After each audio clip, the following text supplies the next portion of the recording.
प्यारे बच्चों, आप सबका माय मैथ क्लासेस में स्वागत है। आज के सेशन में हम लोग चैप्टर 2 के महत्वपूर्ण प्रश्नों को देखेंगे, जो हमारे बोर्ड परीक्षा के अनुसार कुछ सवाल ऐसे हैं जो वैकल्पिक में पूछे जाते हैं और कुछ लघु उत्तरीय प्रश्न में पूछे जाते हैं। तो आइए हम इन सवालों को हल करने की कोशिश करते हैं और समझने की भी कोशिश करेंगे। इसमें देखिए, पहला जो सवाल दिया है वो कह रखा है निम्नलिखित बहुपदों में से प्रत्येक बहुपद की घात बताइए। अब इसमें आपको घात बताना है। घात आप उन्हीं को देखिए जिनमें सबसे बड़ी घात होगी वही हमारे बहुपद की घात होगी। अगर हम पहले नंबर की बात करते हैं, अगर इसको हम हल करेंगे तो पहले नंबर की जो बात करते हैं वो है हमारा पहला नंबर। इसकी जो घात है वो घात है सबसे बड़ी चर राशि घात देखेंगे तो इसमें सबसे बड़ी चर राशि घात कितनी है? 5। ये हमारा आंसर हो जाएगा। इसी प्रकार अगर हम दूसरे नंबर के सवाल को देखेंगे तो दूसरे नंबर में हम अगर कहें कि सबसे बड़ी घात 8 है और इसका आंसर 8 होगा तो गलत होगा, क्योंकि अभी इसको हल करना पड़ेगा। तो आप इसको पहले हल करिएगा। कैसे हल करेंगे?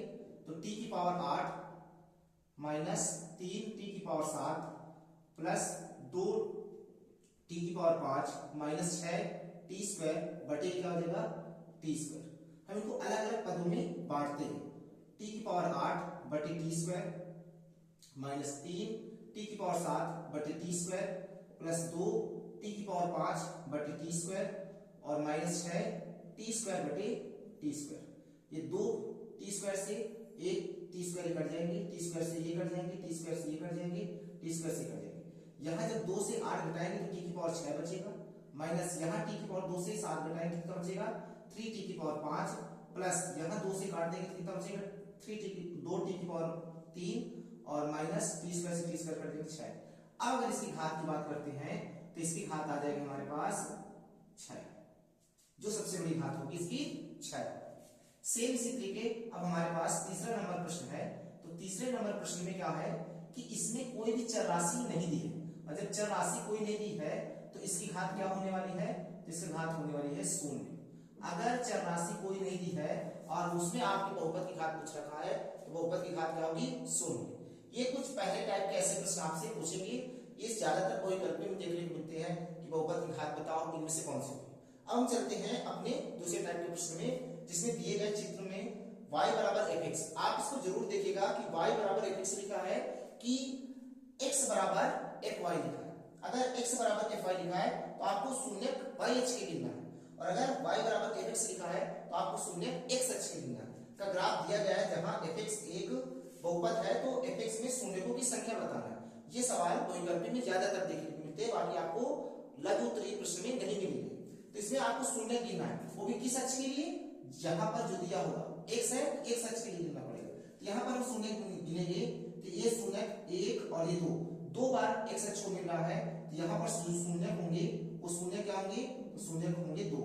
अब इसमें क्वेश्चन पूछता है कि कितने शून्य धनात्मक है और कितने शून्य हमारे ऋणात्मक है। तो यहाँ पर आप देखेंगे कि x अक्ष को धन से कितने बार काटा है और ऋण अक्ष को कितने बार काटा है।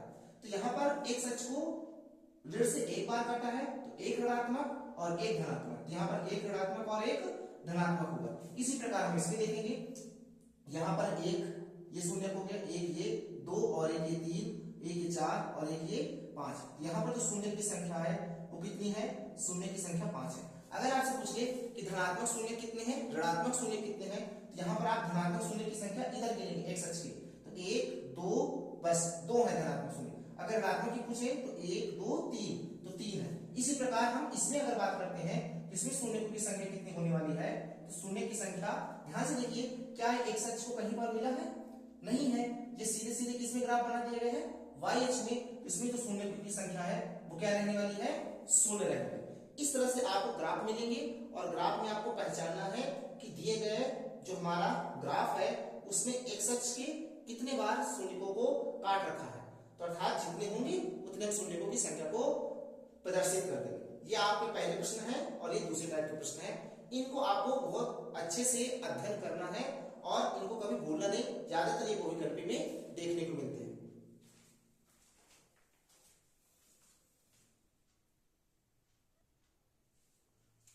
देखिए अब हम लोगों को तीसरे टाइप के प्रश्न आएंगे जिसमें हमें ये कह रखा है निम्नलिखित द्विघात बहुपद के शून्यकों को ज्ञात कीजिए और शून्यकों तथा गुणांकों के बीच संबंध की सत्यता की जांच कीजिए।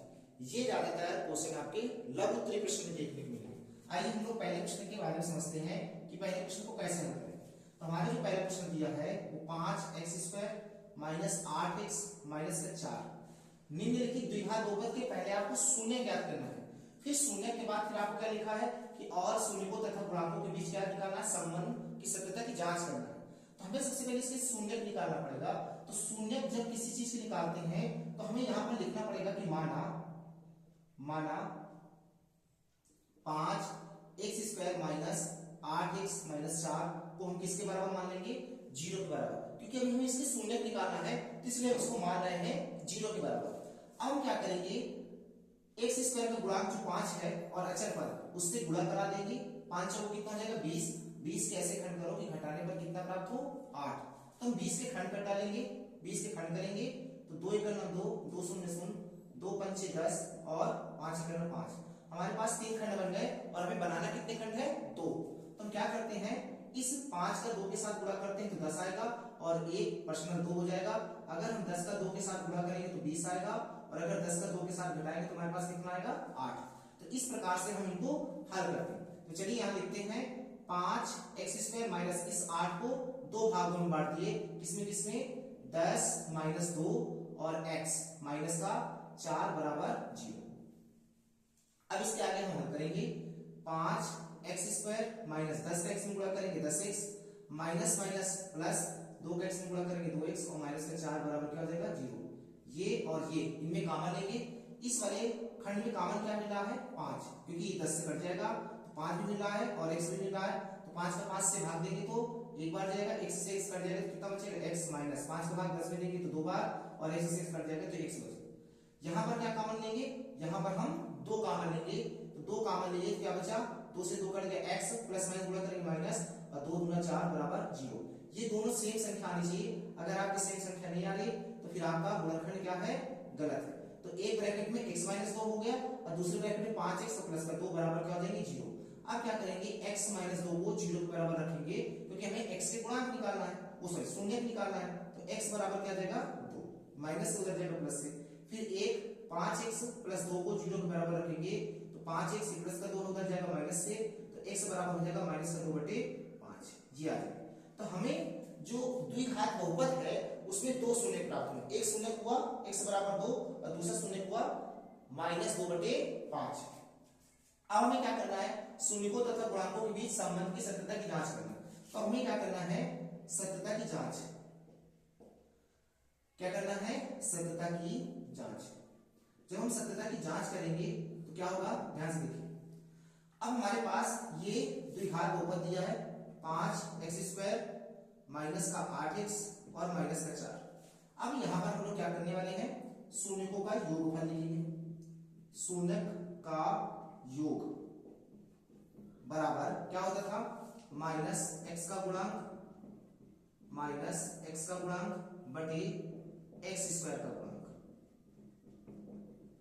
अब देखिए हमारे जो शून्यक है वो शून्यक एक 2 दिया है और एक माइनस 2/5 दिया। तो एक लिखेंगे 2 प्लस योग कर रहे हैं माइनस का 2/5 बराबर x का गुणांक कितना दिया है माइनस का 8 बटे x² गुणांक कितना दिया है 5। अब इसको हम इधर हल करने वाले हैं। देखिए 2 प्लस माइनस गुणा करेंगे माइनस 2/5 बराबर ये कितना हो जाएगा माइनस माइनस का देंगे प्लस और ये क्या हो जाएगा 8/5। इसके नीचे हल मानेंगे 5 के 2 में गुणा करेंगे 5 × 10 2 × 2/5 बराबर 8/5 कितना आ जाएगा हमारे पास 8/5 बराबर 8/5। यानी लेफ्ट हैंड साइड बराबर राइट हैंड साइड हमारे पास आ गया।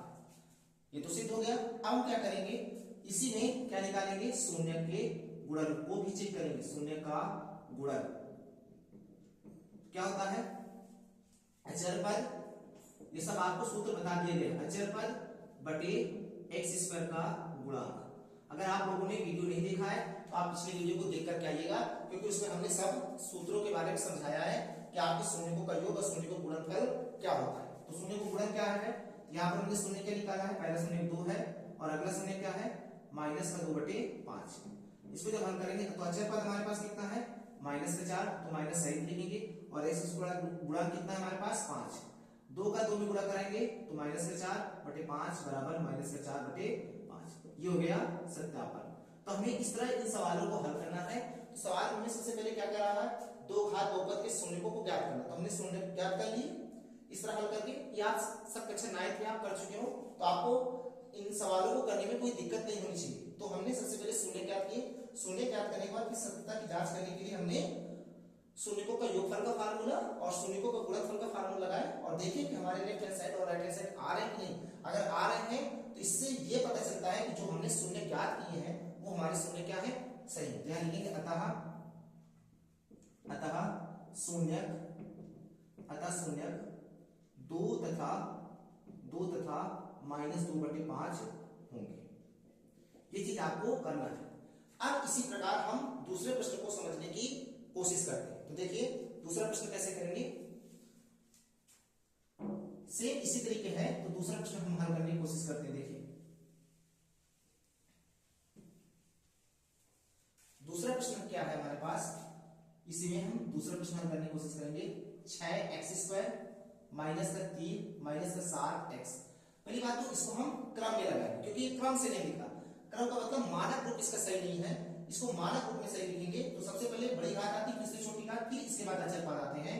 तो इसका सही रूप क्या हो जाएगा, सही रूप क्या माना जाएगा इसका, 6x² -7x और -3। अब ये सही रूप है। तो हम इसको मान लेंगे कि माना 6x² -7x और -3 किसके बराबर मान लेंगे इसको, 0 के बराबर। सेम इसी तरीके जैसे हमने पहला सवाल किया है। क्या करेंगे, इस 6 का 3 के साथ गुणा करेंगे, 6 18 कैसे खंड करेंगे कि घटाने पर हमारे पास कितना प्राप्त हो, 7। तो आपको दो खंड ऐसे करना है जिनका गुणा करने पर इन दो संख्या को गुणा आना चाहिए और घटाने पर आपको बीच वाली संख्या प्राप्त होना चाहिए। तो 18 किसमें आता है, 6 के पहाड़े में भी आता है और 9 के पहाड़े में आता है। तो अगर 9 से 2 घटा देंगे तो 7 आ जाएगा और अगर 9 का 2 में गुणा कर देंगे तो 18 आ जाएगा। आप खंड करिएगा और खंड करके समझिएगा कैसे होंगे। यहाँ x लिखा है तो हम x लिखेंगे और -3 बराबर 0। क्या हो जाएगा, 6x² -9 का x में गुणा करेंगे 9x प्लस 2x और -3 बराबर 0।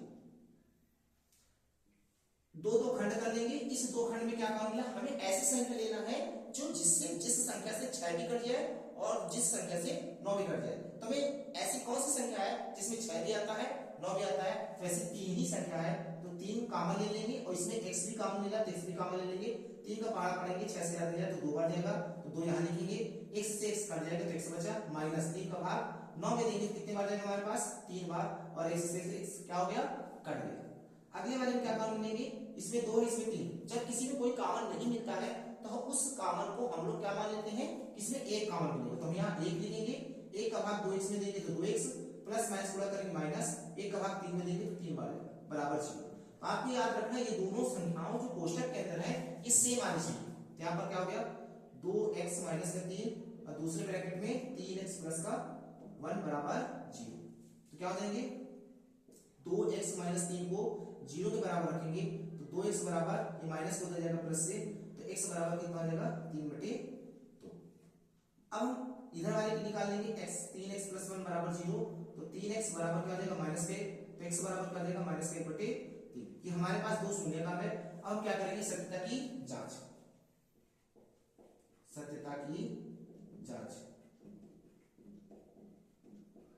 तो सत्यता की जांच में क्या होगा, हमारे पास जो बहुपद था द्विघात बहुपद 6x² माइनस का 7x और माइनस का 3 ये दिया। जब ये दिया है तो हम क्या करने वाले हैं, यहां लिखेंगे शून्य का योग। तो शून्य का योग क्या होने वाला है, तो शून्य का योग होगा -x का गुणांक बटे x² का गुणांक। तो यहां पर -x का गुणांक कितना दिया, -7 और बटे x² का गुणांक कितना दिया 6। यहाँ जो शून्य हमने निकाला वो कौन कौन है, 3/2 प्लस और दूसरा क्या है -1/3। अब इनको हम हल करते हैं। देखिए क्या होंगे, 3/2 प्लस माइनस गुणा करेंगे -1/3 बराबर माइनस माइनस क्या हो जाएंगे प्लस, 7/6। 3 का 3 में गुणा करेंगे 9 हो जाएगा, 2 का 1 में गुणा करेंगे 2 हो जाएगा, 3 दूना 6 बराबर कितना हो जाएगा 7/6। ये कितना आ जाएगा 7/6, यानी दोनों बराबर है, जिसका मतलब हमारे शून्य का भी पर सही है। अब हम चलते हैं शून्य का गुणन ज्ञात करने के लिए। तो शून्य का गुणन क्या हो जाएगा, शून्य का गुणन बराबर क्या होता है अचर पद बटे एक्स स्क्वायर का गुणा। तो क्या हो जाएगा हमारे पास शून्य का गुणन क्या क्या है, शून्य क्या क्या निकाला है हमने 3/2 गुणे माइनस का 1/3 बराबर अचर पद हमारे पास कितना है यहाँ माइनस का 3 और एक्स स्क्वायर गुणा कितना हमारे पास 6।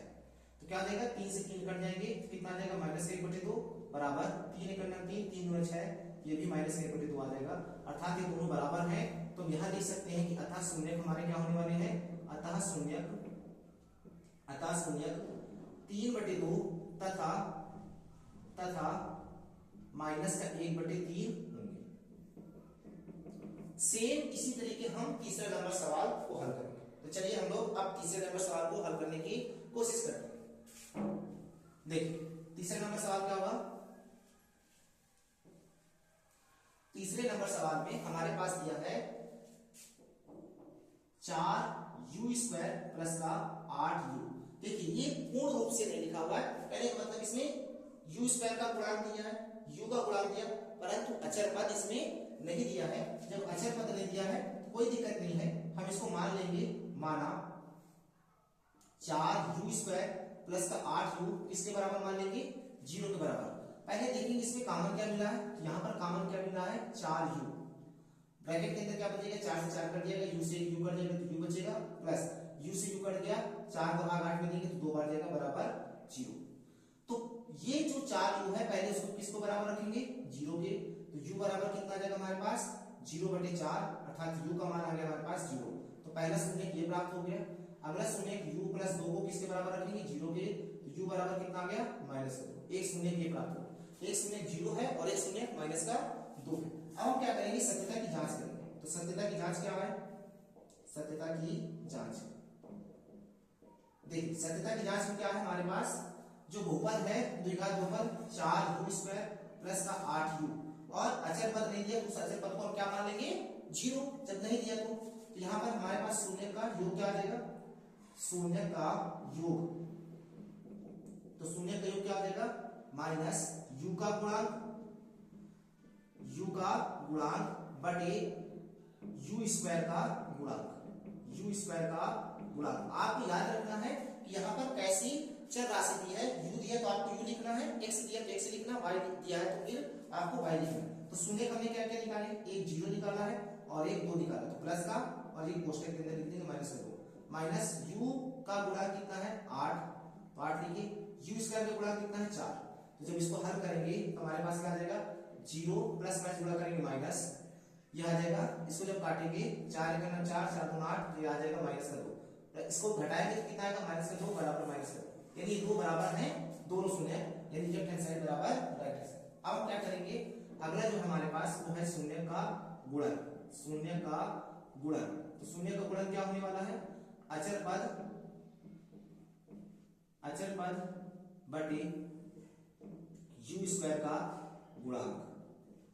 तो शून्य का गुणन क्या है, एक शून्य 0 है और एक शून्य है -2। जब इसमें हम अचर पद करेंगे तो अचर पद हमारे पास है 0 और u² का गुणांक है 4, तो 0 का 2 में गुणा करेंगे 0 हो जाएगा और 4 का भाग 0 में देंगे तो 0। तो ये यानी इससे पता चलता है कि दोनों सत्यापन क्या हुए सही हुए। तो हम यहाँ लिखेंगे अतः शून्यक क्या होने वाले हैं 0 तथा -2 होंगे। तो आपको इस तरह के सवाल को विशेषकर ध्यान देना है कि अगर किसी में हमें बहुपद के केवल पर्सनल शून्य ज्ञात करने के लिए किया है तो केवल शून्य निकालेंगे, लेकिन अगर उसमें सत्यता की जांच करने के लिए कह दिया तो सत्यता की जांच करेंगे।